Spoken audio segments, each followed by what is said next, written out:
Well, do you like story-driven games? Don't you mind foregoing gameplay? And don't you mind this graphic style? If so, then 1111 Memories Retold might be something for you. 1111 Memories Retold tells the story of two men. Once, there's Harry, young Canadian working as a temp in a photographer's shop. But only because the owner is the father of his secret love, Julia. Then there's Kurt. He's German and not so young anymore. He's married to his wife Katrin and has two children, Max and Lucy.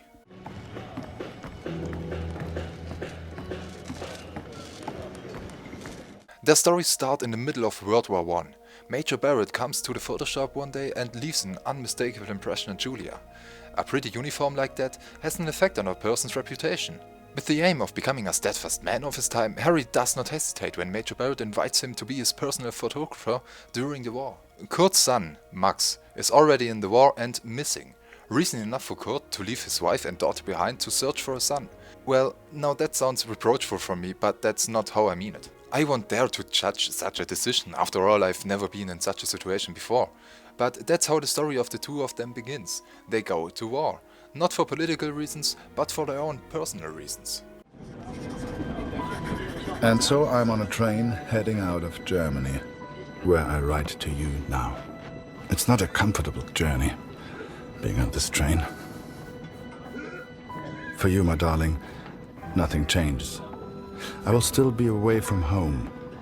Only now, I will carry out my duties as an engineer on the front lines. I will enclose a letter to Lucy to tell her I have gone to find her brother. Politics does not take place at all in this game. It's not even supposed to be about such matters. That would only distract from the core theme of the game, war. 1111 Memories Retold is a game that wants to draw attention to the horrors of war and does it in its own way. So for a change, I think it's great that the story is told from both sides of the war.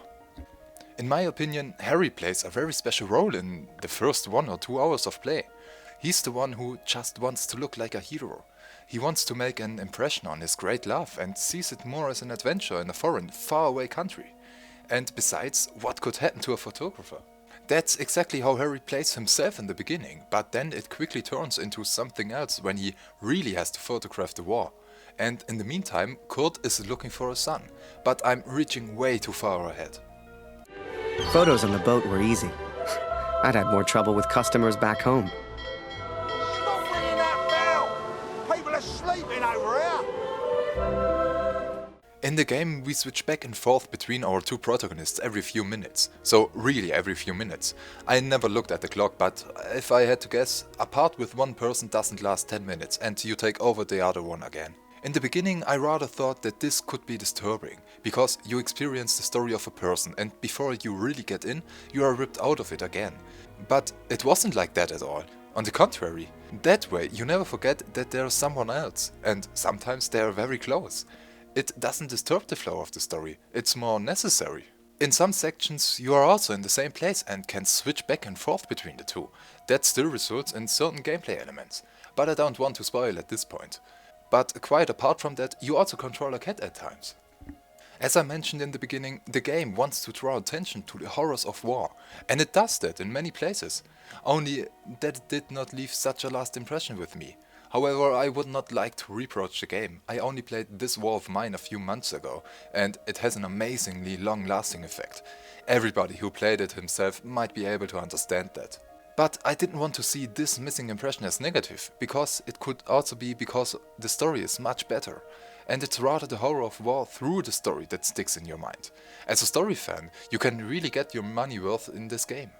What I wouldn't have expected but still fully succeeded is the soundtrack of the game, at actually every moment when I notice the music. When Harry is still looking forward to his upcoming adventure, the music is also light and cheerful. If you approach the battlefield or are on the battlefield itself, it becomes quieter and adapts to the one shown. In the cemetery it is so sluggish, ponderous and only lets out low notes. With the latter I mean the song Death Impending, if you want to listen to it. An unexpected highlight.